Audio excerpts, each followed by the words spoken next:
오늘 이 시간 우리에게 주시는 하나님 말씀은 신약성경 고린도후서 8장 말씀입니다.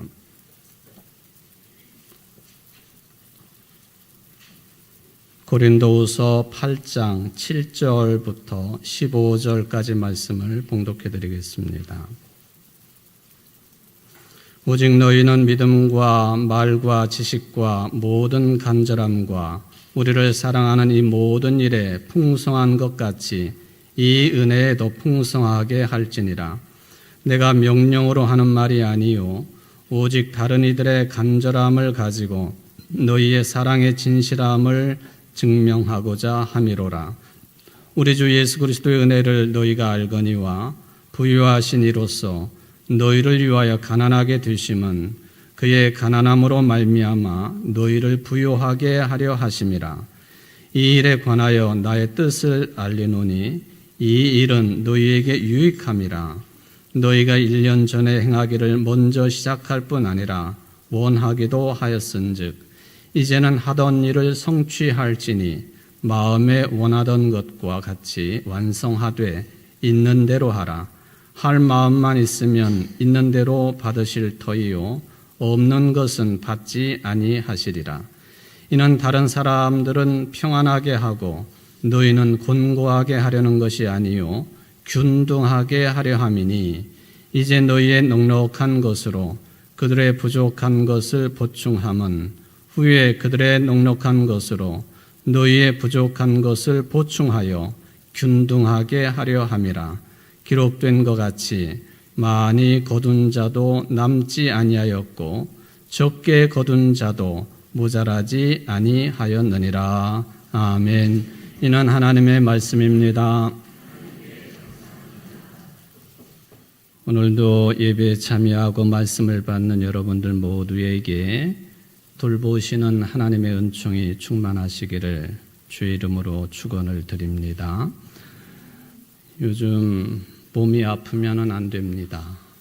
마음대로 되는 것은 아니지만은 몸이 아파서 병원을 가도 치료가 잘 되지 않는 그런 시절이기 때문에 여러분 몸 조심하십시오. 건강을 잘 또 유지하시기를 부탁을 드립니다. 오늘 또 청주에서는 2단 신천지 큰 모임이 있는가 보죠. 가로수길에 대형 관광버스가 100여 대 이상 서 있다고 하는 걸 보니까 엄청난 집회를 또 하는 모양이에요. 다 이기시고 나오신 여러분들 반갑습니다. 감사드리고요. 어느 병원 로비에 이런 글이 쓰여 있었다고 합니다. 개한테 물려가지고 다친 사람은 반나절 만에 치료를 마치고 돌아갔습니다. 또 뱀에게 물려서 다친 사람은 3일 만에 치료를 받고 돌아갔습니다. 그런데 사람의 말에 다친 사람은 아직도 치료를 받아야 되기 때문에 오랜 시간 동안 입원 중입니다. 그런 글이 병원 로비에 붙어 있었다고 그러죠.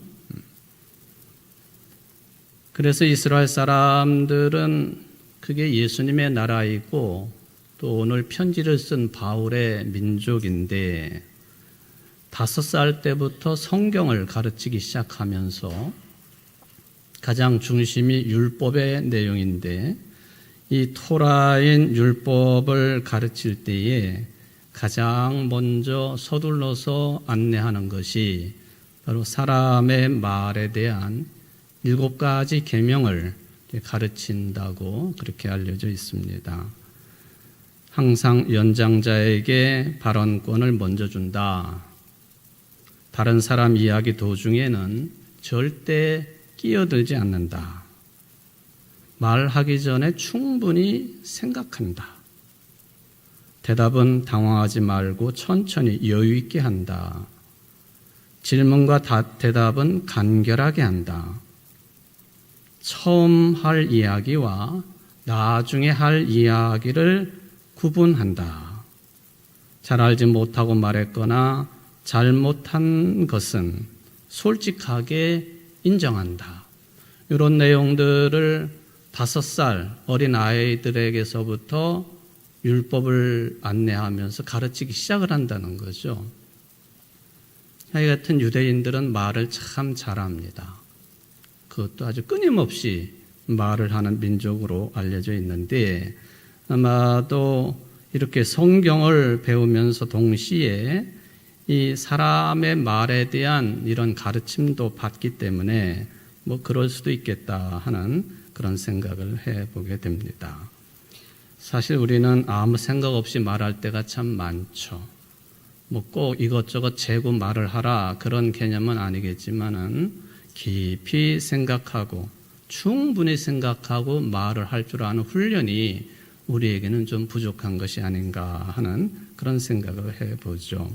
그런데 이렇게 율법과 동시에 언어 훈련에 대한 교육을 많이 받은, 아예 5살 되면서부터 받은 유대 민족인데, 그 인간관계를 맺거나 또는 사람들이 모여서 생활하고 있는 공동체 생활을 해나가는 것이나, 여기 공동체라고 할 때는 전 인류를 이제 가리키는 그런 용어일 수도 있겠거든요. 그런 생활을 정말 저들이 좋은 가르침에 따라서 잘 살아가고 실천하고 있느냐 하는 그런 질문 앞에는 글쎄 고개가 이제 갸우뚱해지는 것이 사실입니다. 그래서 오늘 저는 이 고린도 교인들에게 보낸 사도 바울의 2번째 편지 내용 가운데에서 제목은 다르게 잡혀 있고 또 헌금에 대한 내용이긴 하지만, 바울이 이 귀한 일에 왜 이렇게 발벗고 나서고 또 그렇게 참 많이 서두른다 하는 그런 느낌을 받을 정도로 이 일에 적극적으로 나서느냐 하는 그 원인이 뭔가에 대해서 예수님의 복음의 정신과 잇대어서 한번 생각을 해보려고 합니다. 여러분, 이 고린도 후서 8장 1절부터 읽지는 않았습니다만은 8장 처음 시작을 하면서 제목이 풍성한 연보라고 하는 그런 제목이, 소제목이 붙어 있습니다. 연보, 옛날 어르신들은 이 말을 헌금을 대신하는 말로 많이 사용을 했기 때문에 익숙한 용어입니다만은, 요즘 젊은이들에게는 연보한다 그러면 아주 고리타분하게 생각되어지는 그런 단어일 수도 있겠습니다. 그런데 옛날부터 사용하고 있는 이 연보라고 하는 한자어에는 2가지 뜻이 담겨져 있습니다. 하나는 그야말로 하나님께 드리는 헌금이라고 하는 개념이 있고요. 또 하나는 뭐냐 하면은 어려운 사람들을 도울 때 사용할 수 있는, 교회에 바쳐서 교회로 하여금 어려운 사람들을 돕는 구호금으로 사용하는 그 헌금을 이야기할 때 연보라, 그렇게 이야기한다 하는 것이죠. 보통은 이제 하나님께 바치는 헌금 생각을 가지고 연보라고 하는 말을 쓰기도 합니다만은, 우리가 그렇게 확인을 해볼 수가 있는 것이죠. 고린도후서 8장과 9장에 걸쳐가지고 이 연보에 관한 이야기가 전개가 됩니다. 특별히 제가 연보의 2가지 개념을 말씀을 드렸는데, 그 중에서 2번째 개념, 어려움을 당한 어떤 그리스도인들을, 어려움을 당한 교회를, 어려움을 당한 이웃을 돕기 위한 구호금으로 고린도 교인들에게 바울이 안내를 해주고 있다 하는 것을 볼 수가 있습니다. 도대체 그 어려움을 당한 교회는 어떤 교회냐? 역사상 처음 교회인 예루살렘 교회가 아주 지독한 어려움 속에 빠져 있었습니다. 그래서 이 교회, 모 교회를 돕기 위한 사도 바울의 이 애타는 심정, 이거를 일단 헌금에 대한 이야기를 할 수밖에 없는 거기 때문에 그 내용을 좀 짚고 넘어가면서, 모르시는 분들은 다시 한번 배워보고 잘 아시는 분들은 다시 한번 헌금 정신을 확인할 수 있는 귀한 시간 되었으면 좋겠습니다. 여러분들 헌금 중에서도 가장 많은 비중을 차지하는 액수도 그렇고 뭐 참여하는 숫자도 그렇고 가장 많은 비중을 차지하는 그 하나님께 드리는 물질이 뭐죠? 11조예요. 근데 11조는 보통 헌금이라고 부르지는 않습니다. 하나님의 것을 하나님께 드리는 것이기 때문에 그냥 11조 그렇게 부르기도 하지요. 우리 교회 1년 예산이 7억 정도가 되는데 그 중에 거의 반절 정도가 11조로 그게 채워지고 또 진행되고 있다라고 볼 때에도 우리 교회가 뭐 설교 시간이나 뭐 기타 시간에 헌금을 강조하는 교회는 아닙니다만은 자연스럽게 이 11조가 모든 재정의 반절을 차지하는 그런 내용이 되었다라고 하는 것을 볼 수가 있겠습니다. 히브리어로 보면은 마세르라고 하는 단어가 11조입니다. 그런데 이집트의 알렉산드리아를 중심으로 생활하고 있었던 유대인들이 히브리어를 자꾸 잊어버리니까 당시에 전반적으로 사용되고 있는 헬라어로 히브리어 구약 성경을 번역을 합니다. 그래서 번역된 그 성경책을 70인역이라 70명의 사람들이 70일 동안 한 섬에 갇혀 있으면서 번역한 책이다 해가지고 70인역 셉투아진트라라고 하는 그런 용어를 사용을 하지요. 여기에서 보면은 에피데카토르 이게 이제 11조예요. 근데 신약 성경에서는 이 단어를 사용하기보다는 데카토스, 이 데카토스라고 하는 헬라어는 아라비아 숫자로 10을 뜻하는 말이에요. 그러니까 신약 성경의 헬라어로 데카토스 그러면은 11조를 가리키는 용어다라고 확인을 해볼 수가 있겠습니다. 율법이 주어지기 전에 11조는 대개 어떤 모습이었느냐를 보면 농사하는 일과 밀접한 관련성이 있습니다. 농사를 짓고 추수를 해가지고 그 중에서 10분의 1을 하나님께 드리는 것, 목축업을 할 경우에는 만물, 그러니까 첫 새끼를 바치고 또 그 목자의 지팡이 아래 통과하는 10번째 것을 잡아서 하나님께 바치고, 그러니까 지금과는 많이 다르지요. 추수하면은 바치고 목축업하는 사람들은 이런저런 경우를 따져서 바치고 하게 되었다 하는 것을 볼 수가 있습니다. 이 11조에 대한 이야기는 구약 성경 곳곳에 흩어져 있습니다. 여러분들이 잘 아시는 것처럼 살렘 왕 멜기세덱에게 아브라함이 10분의 1을 드렸다 하는 기록을 통해서도 11조 이 개념을 우리가 확인을 해볼 수가 있겠죠. 근데 그때 아브라함이 살렘 왕 멜기세덱에게 10 중에 하나를 바쳤다 할 때, 드렸다라고 할 때 거기에는 아무런 조건이 붙어 있지 않습니다. 그런데 세 번째 믿음의 조상이라고 자리매김을 하고 있는 야곱을 보면요, 창세기 28장 유명한 내용이죠.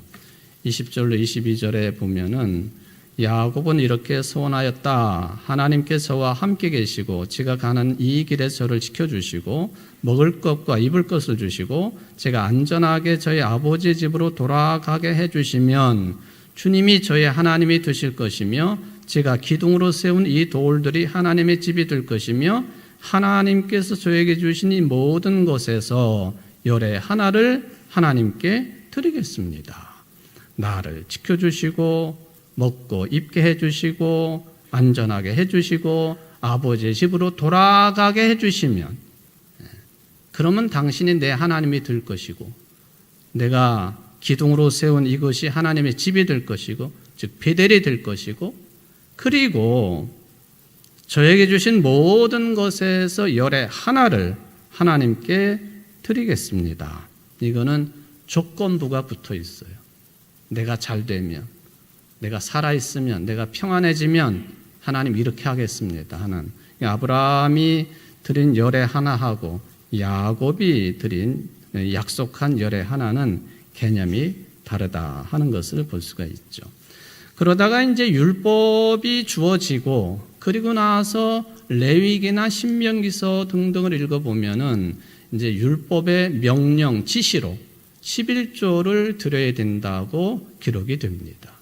특별히 레위기나 신명기가 중점적인 내용을 갖고 있습니다만은 특히 레위 사람들에 대해서 언급을 하지 않을 수 없는 그런 내용인데 하나님의 집, 성소에서 일을 맡아서 하고 있는 요즘 말로 말하면 성직자들이죠.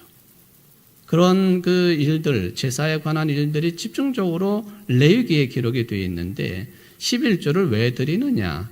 레위인들은 다른 지파와는 다르게 땅도 주어지지 않고 그리고 스스로 돈을 벌 수 있는 길도 없고 그러니까 이스라엘 백성들이 바치는 11조를 통해서 레위인들이 생활할 수 있도록 한다. 이게 레위기나 신명기에 똑같이 나오고 있는 11조의 용처입니다. 그러니까 율법 이전에는 11조를 드려야 된다 하는 그런 개념은 있지만 11조를 왜 바쳐야 되느냐 하는 것에 대해서는 율법 이후에 나온 그런 가르침들이다 하는 것이죠. 하나님의 집을 위해서 전적으로 헌신하는 전업 레위 사람들에게 필요한 것, 그게 11조였다. 그런데 그것뿐이었느냐? 그게 아니에요. 레위인, 성 안에 있는 레위인, 떠돌이, 고아, 과부들이 이 열 중에 하나를 드림으로 인하여서 와서 배불리 먹게 하여라. 이 11조의 용처입니다. 성직자들을 돌보는 일과 더불어서 성중에 있는 이 떠돌이 고아 과부들로 하여금 생활할 수 있도록 이것을 사용해라 하는 그런 개념이 되겠죠. 민수기도 이제 그런 내용으로 기록이 되어 있습니다. 그러니까 이 11조 마세르라고 하는 이 하나님께 바치는 열 중에 하나는 레위인들을 봉양하거나 또 사회적인 구제 사업을 목적으로 매년 토지 소산의 또는 가축의 10분의 1을 바치는 히브리 사람들에게는 신앙적인 의무였다 하는 것이죠. 의무. 그러니까 11조를 야곱처럼 어떤 조건을 붙여놓고 바치겠습니다 하는 경우도 있을 수 있겠죠. 그런데 그거는 아니다 하는 것이죠. 우리 인간들이 원하는 세속적인 복을 누리기 위해서 하나님께 말하자면 뇌물을 드리는 것처럼 그렇게 하는 것은 11조가 성격이 아니에요. 이거는 택함 받은 사람들의 마땅히 만물의 창조자이시고 역사가 주관자가 되시는 하나님께 자발적으로 드려야 되는 하나님에 대한 올바른 신앙의 표현, 이게 11조 정신이다라는 것을 확인을 할 수가 있겠죠. 그러면 뭐 물질의 10분의 1만 또 내 시간의 10분의 1, 뭐 그렇게 따지지 않아도 7일 중에 하루 안식일 개념의 주일만 드리면 나머지는 내 것, 결코 그게 아니에요. 10분의 1을 드리고 그게 물질이 되었던 시간이 되었던 내 몸의 헌신이 되었던 10분의 1을 드린다고 하는 것은 전체가 다 하나님의 것입니다. 그런데 내 신앙을 일단 이것으로 표현합니다. 이게 이제 11조 정신의 주된 내용이다. 모든 것의 주인이 하나님이시고 나는 하나님께 주신 생명도 몸의 건강도 시간도 물질도 이것을 하나님께서 나에게 관리하라고 맡겨주신 청지기로서 그 역할을 잘 감당하는 것, 이게 이제 올바른 그리스도인들의 이 태도가 된다 하는 것이죠. 제가 이제 성경을 이제 떨어져 나와서 로마 시대 때 시대적인 배경을 좀 생각을 해보겠습니다. 서기 313년에 콘스탄틴 대제가 밀라노 대칙령을 통해 가지고 기독교를 일반적인 종교로 공인을 했지요. 그리고 데오도시우스 황제 때 가서는 기독교가 로마의 국교로 자리매김을 합니다. 그러니까 이제는 자유롭게 사회 경제적인 활동이나 또는 신체적인 위협 없이도 신앙생활을 할 수가 있게 되었습니다. 그리고 교인이 되면 세제 혜택을 준다든지 또는 취직의 혜택을 준다든지 많은 혜택이 로마 시대 때에 주어졌습니다. 그러니까 많은 사람들이 믿음이 있든 없든 막 교회로 몰려든 거예요. 그만큼 교회가 규모가 커지니까요, 할 일이 많아집니다. 7 집사를 택해가지고 식탁 교제를 사도들이 맡겨놓은 것처럼 할 일이 많아져요. 사도들 발 앞에 초대교회 성도들이 이제 땅을 팔아서 바치고 이렇게 해가지고 그걸 이용해가지고 교회를 운영하고 식탁 교제, 말하자면 힘들고 어려운 사람들을 도와주는 일을 열심히 했단 말이죠. 이게 로마 시대 때에 313년 이후에도 비슷한 상황이 벌어집니다. 교인들이 막 늘어나니까 교회가 해야 할 일, 특히 도와야 될 일이 참 많아요. 더군다나 신앙의 자유를 얻게 되니까 그동안에는 카타콤 같은 데 들어가가지고 예배드리고 숨어서 예배드리고 했던 그리스도인들이 이제 드러내놓고 예배를 드려야 되니까 예배 공간이 필요해요. 어마어마한 규모의 교회당들을 짓기 시작을 합니다. 당연히 돈이 필요하지요. 그러니까 이 로마 시대 때에도 여러 교회들이 또 교회의 지도자들인 교부들이 이 교회가 해야 할 일들을 제대로 감당하기 위해서 교인들의 아주 성실한 헌금을 당부를 합니다. 그 중에 핵심이 역시 11조였었어요. 우리가 잘 알고 있는 그 불가타역을 번역을 한 제롬, 히에로니무스라고도 부르죠. 또 어거스틴, 동방의 교부였던 요한 크리소스톰, 아주 이 11조를 강력하게 옹호한 대표적인 교부들이었습니다. 듣기가 좀 거북한 내용이긴 하겠습니다만은 유명한 그 어거스틴은요, 이것을 강력하게 이야기하면서 이렇게까지 말을 했어요. 11조는 빌린 돈을 변제하는 것과 같다. 11조는 빌린 돈을 갚는 것과 같다. 따라서 11조를 내지 않는 사람은 누구라도 강도짓을 범하는 것이다. 그렇게까지 이야기를 합니다. 어거스틴의 이런 여러 가지 신앙 정신을 그대로 물려받은 사람들이 종교개혁자들입니다. 마르틴 루터도 그렇고 칼빈도 그렇고 또 아시시의 프란시스코도 이 어거스틴의 이런 모든 신앙 정신을 그대로 물려받은 사람. 마르틴 루터나 또는 제2세대 종교개혁가라고 할 수 있는 존 칼빈, 이런 분들도 당연히 11조를 강조를 했습니다. 그러니까 그런 정신을 물려받은 교회들이 우리 청주제일교회도 그렇고 개신교회가 다 그렇다 하는 것을 확인을 할 수가 있겠습니다. 그렇다면 종교개혁가들이 구약성경을 중심으로 종교개혁을 일으켰다고 보지는 않습니다. 예수님의 정신 또는 사도 바울의 복음의 해석에 의해서 종교개혁을 일으키게 되는데 마르틴 루터나 칼빈이나 헌금으로 얘기하면 11조를 그렇게 강조한 근거가 뭐냐는 거죠. 마태복음 23장 23절에 보면은 예수님이 직접 하신 말씀이지요. 율법학자들과 바리새파 사람들아, 너희 같은 위선자들은 화를 입을 것이다. 너희는 박하와 회향과 근체에 대해서는 10분의 1을 바치라는 율법을 지키면서 정의와 자비와 신의 같은 아주 중요한 율법은 대수롭지 않게 여긴다. 10분의 1세를 바치는 일도 소홀히 해서는 안 되겠지만 정의와 자비와 신의도 실천해야 하지 않겠느냐? 공동번역이 이렇게 번역을 해놓았습니다. 개역성경이나 새번역이나 다 비슷비슷합니다. 예수님께서 율법의 명령으로 11조는 바치면서 진정으로 지켜야 되고 삶을 통해서 바쳐야 될 정의, 자비, 믿음, 신의 행하지 않는다고 야단을 치는, 그러니까 율법학자들과 바리새파 사람들을 야단치는 장면입니다. 여기서 분명히 예수님은 말씀하십니다.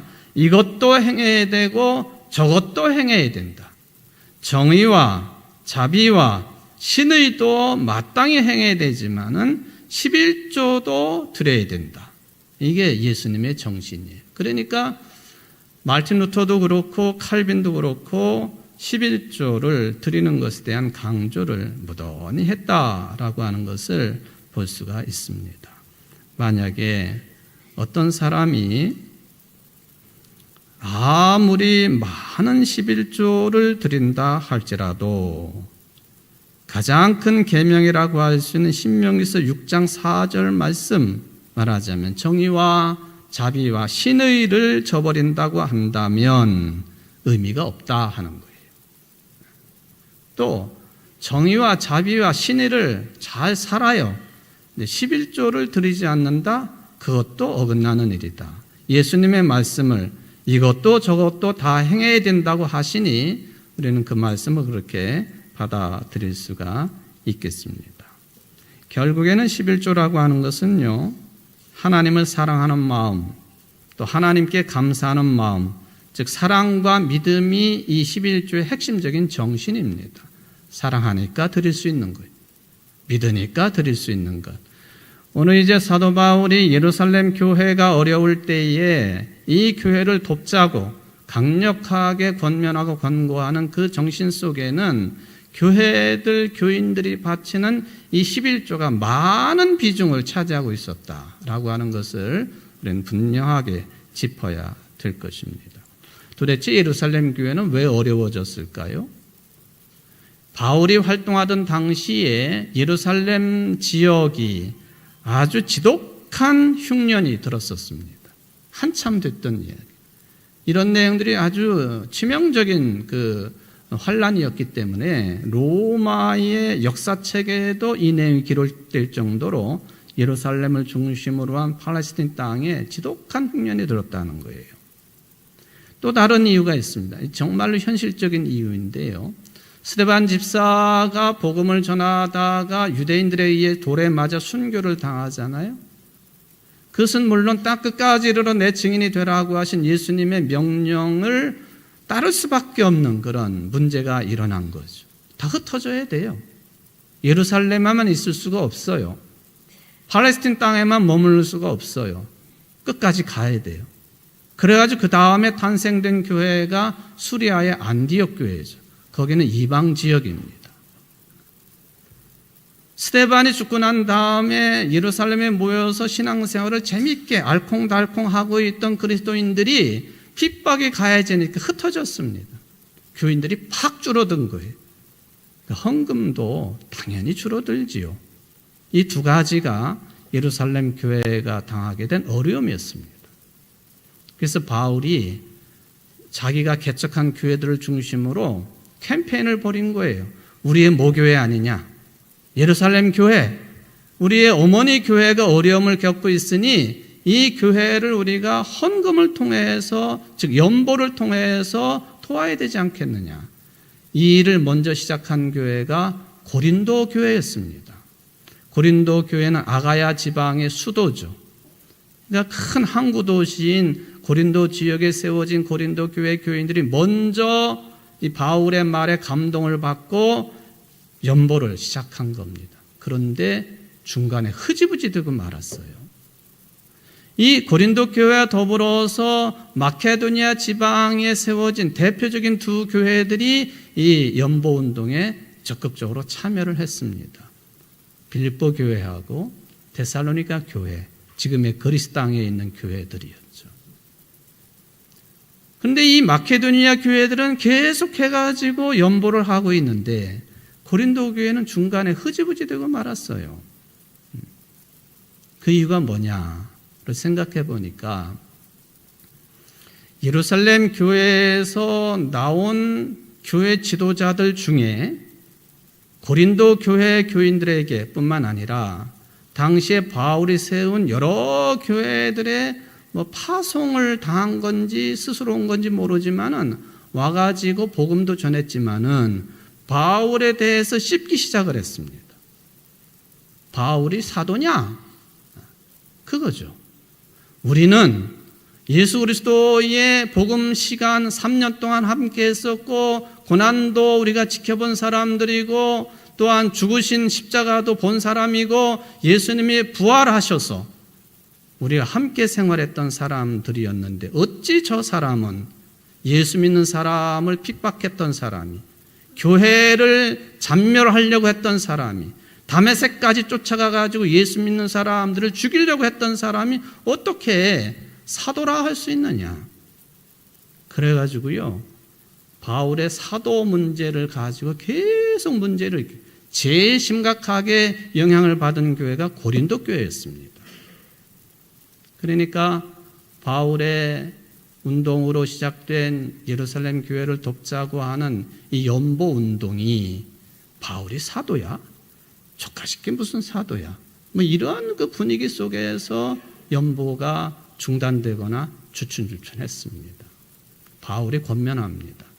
당신들이 먼저 시작했지 않느냐고. 오늘 본문에도 보면 1년 전부터 당신들이 시작했지 않았느냐고. 그런데 왜 이 모양이냐고. 부끄럽지 않냐고. 마케도니아 교회들을 보라고. 당신들보다 늦게 참여했지만 저들이 힘들고 가난하고 찌든 삶 속에서도 풍성한 연보를 하지 않았느냐.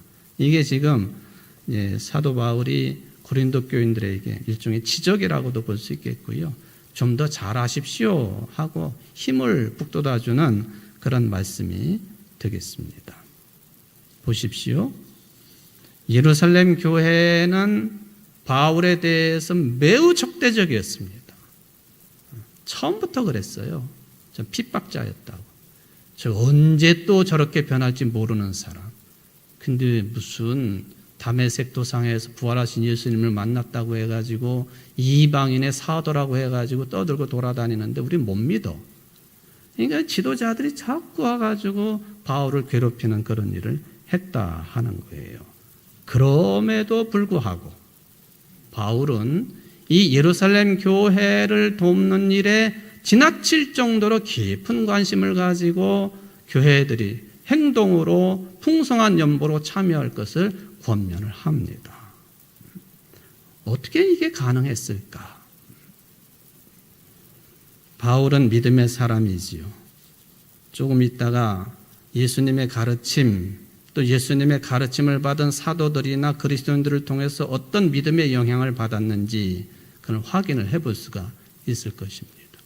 믿음의 사람이에요. 근데 제가 볼 때에는 바울은 믿음의 사람이기 이전에 인격자였어요. 인품이 좋은 사람이었다는 거예요. 여러분, 믿음은 좋지만 사람이 아주 더러운 사람 있잖아요. 그런 사람 뒤에서는 안 되는 거예요. 복음의 문이 닫힙니다. 그러면 아무리 그런 사람이 입 벌려서 복음을 전해도 그게 통하지 않아요. 에이, 저런 게 무슨 복음을 전한다고. 우리 교회 교인들은 그런 사람이 없으니까 내가 이런 말을 마음대로 하는 거예요. 믿음 이전의 인격이 더 중요할 수 있다. 제가 지난 주간에 서울의 아주 큰 교회 은퇴하신 목사님이 거기 원로 목사님으로 계시는데 전화를 하셨어요. 근데 그 교회 담임 목사님이 갑작스럽게 어떤 일로 인해서 사임을 했습니다. 후임자를 구하는 그 조언을 저한테 구하느라고 전화를 하셨어요. 아이고, 이 목사.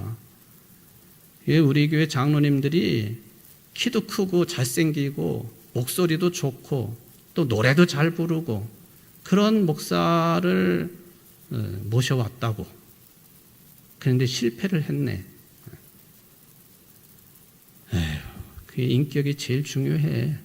맞지요? 인격이 제일 중요한 거죠. 목사이기 전에 인격이고, 장로이기 전에 인격이고, 권사, 집사 이전에 인격이고, 그리스도인 이전에 인격자가 되어야 된다. 바울은 믿음의 사람이기도 하고 인격자였다. 그렇기 때문에 자기를 그렇게 모질게 핍박을 하고 반대를 하고 사도냐 하고 비아냥거리고 있는 예루살렘 교회 교인들을 위해서 열심히 돕는 거예요. 열심히. 그게 안 갖춰져 있으면 불가능한 일이죠. 어떤 믿음을 가지고 있었느냐? 예수님의 말씀이에요. 제가 누가복음 15장의 탕자 이야기 한 가지만 좀 드려보겠습니다. 율법학자들 바리새파 사람들이 예수님을 보니까 죄인들과 함께하고 저들과 식사하고 뭐 그러거든요. 아주 못마땅하게 생각을 합니다. 그런 사람들을 보시고는 누가복음 15장에 세 가지 비유를 말씀하십니다. 하나는 잃은 양의 비유, 잃은 드라크마의 비유, 세 번째가 탕자의 비유예요. 탕자의 비유 여러분들이 너무나도 잘 아시는 내용이기 때문에 제가 긴 설명 드리지 않습니다. 아버지를 죽은 자로 치고 지 유산을 먼저 받아가지고 돈으로 바꿔서 허랑방탕 생활하다가 이제는 돼지가 먹는 그 먹이조차도 먹을 수 없으니까 이제 집으로 가야 되겠다. 돌아온 탕자 이야기입니다. 놀랍게도요, 아버지가 그야말로 맨발로 그 아들을 먼저 발견하고 맨발로 뛰어나가 종들과 함께 나가가지고 이 아들에게 새 옷을 입혀라, 반지를 끼워라, 새 신발을 신겨라, 말끔하게 정상적인 사람으로 바꿔놓습니다. 이거는요, 율법의 통념을 짓밟는 그런 내용이에요. 왜냐하면요, 우리가 성경에 그런 내용은 없습니다만 율법의 내용이나 유대인들의 글들이나 이런 것들 충분히 읽어보고 오늘 그 누가복음 15장의 탕자 이야기의 행간을 읽어보면 이런 내용이에요. 하나들이 아버지에게 죄를 범하고 멀리 떠났다가 거지처럼 돌아왔어요. 그러면은 그 성의 장로들이 모입니다. 모여가지고 그 마을 중앙이나 또는 성문 광장 같은데 그 못된 아들을 세웁니다. 그리고 그 앞에 그릇을 놓아요. 그리고 그릇을 깨트립니다. 그릇을 깨트린다고 하는 건 추방시킨다는 얘기예요. 너 돌아왔냐? 추방시켜. 그러니까 이 아버지가요, 다른 사람들의 눈에 띄기 전에 하여튼 눈에 진물이 나도록 이 둘째 아들이 돌아오기를 기다리다가 멀리서 보이니까 맨발로 쫓아나가는, 다른 사람들이 보기 전에, 추방당하기 전에 새 옷을 입히고 가락지를 끼우고 새 신발을 신겨버립니다. 그게 아버지, 아버지, 그 예수님 정신이. 그게 바울에게 그대로 옮겨진 거죠. 그게 믿음의 사람입니다. 그리고 그 인격도 이 믿음을 근간으로 해서 풍성하게 열매를 맺게 된 것이다. 그런 이야기입니다. 이런 이야기들이 복음서에 보면은 예수님이 직접 하신 비유 속에 많이 나와 있어요. 사도 바울이 고린도 교회에 보낸 편지 가운데 보면 고린도서 12장 이야기입니다마는 만일 한 지체가 고통을 받으면 모든 지체가 함께 고통을 받고 한 지체가 영광을 얻으면 모든 지체가 함께 즐거워하느니라. 이 정신, 이 믿음의 정신, 교회를 하나로 보는, 그러니까 빌립보 교회나 데살로니가 교회나 고린도 교회나 예루살렘 교회나 하나다. 가톨릭이라고 하는 이 개념을 바울 사도는 확립해 놓고 있는 사람. 그러니까 고린도 교인들 사실 네가 사도냐 하고 손가락질하는 사람들 밉지만은 그 사람들을 독려하고 잘한다고 칭찬하면서 처음 시작했지 않느냐 너희들이. 그러니까 이 마무리를 잘 지어라. 그러면서 출애굽기 16장에 있는 이야기로 마무리를 합니다. 만나 이야기죠. 매일 아침같이 나와가지고 한 오멜씩 그 만나를 주워 드립니다.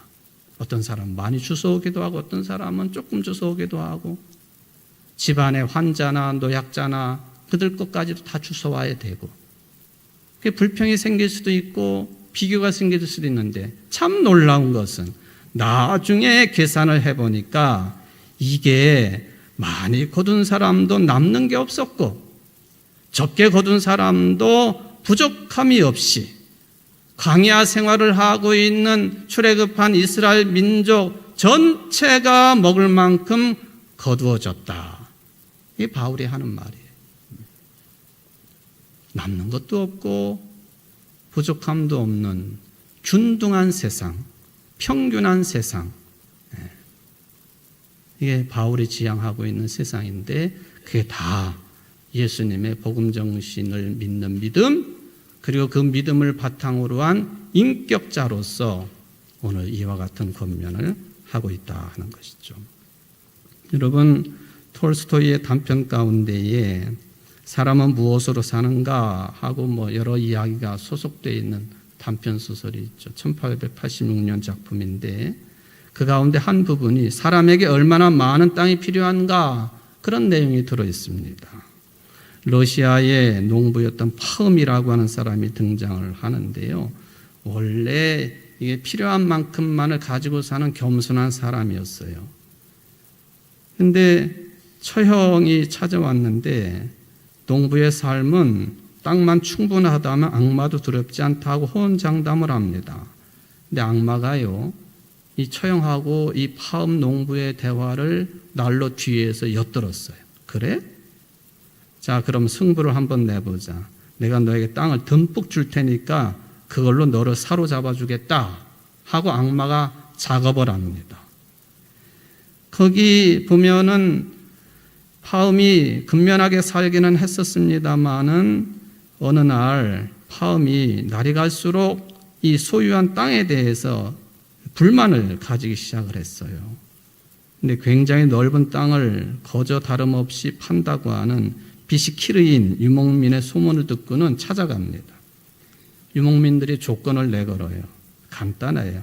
해가 뜨고 나서부터 해가 질 때까지 네가 걸어서 이동한 뒤에 다시 출발한 지점으로 되돌아오면 그 땅 전체를 단돈 1,000루블만 내면은 주겠다. 만약에 그 시작한 지점으로 그 시간 안에 들어오지 못하면 1,000불 돌려받지 못하고 계약은 파기됩니다. 얼마나 좋은 조건이에요?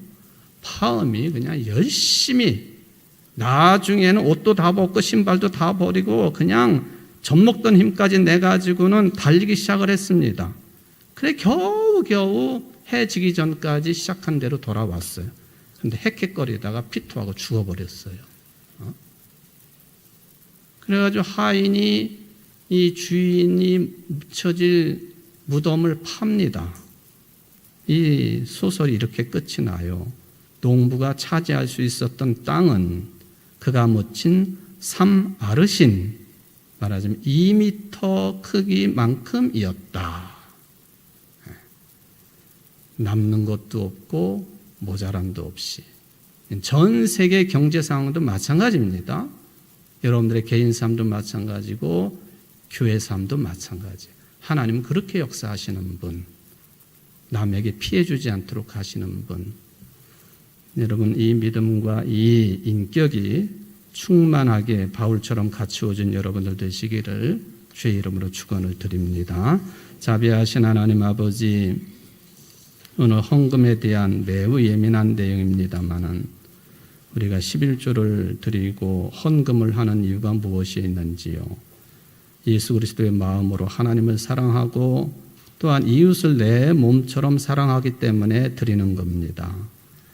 교회를 돌보고 또한 어려운 형제 자매를 정말로 지극한 마음으로 들여다보고 도와주려고 하는 그런 심정으로 우리가 헌금을 바치오니 받아 주옵시고 우리 교회가 이 일에 모범적인 교회가 될 수 있도록 은혜를 베풀어 주옵소서.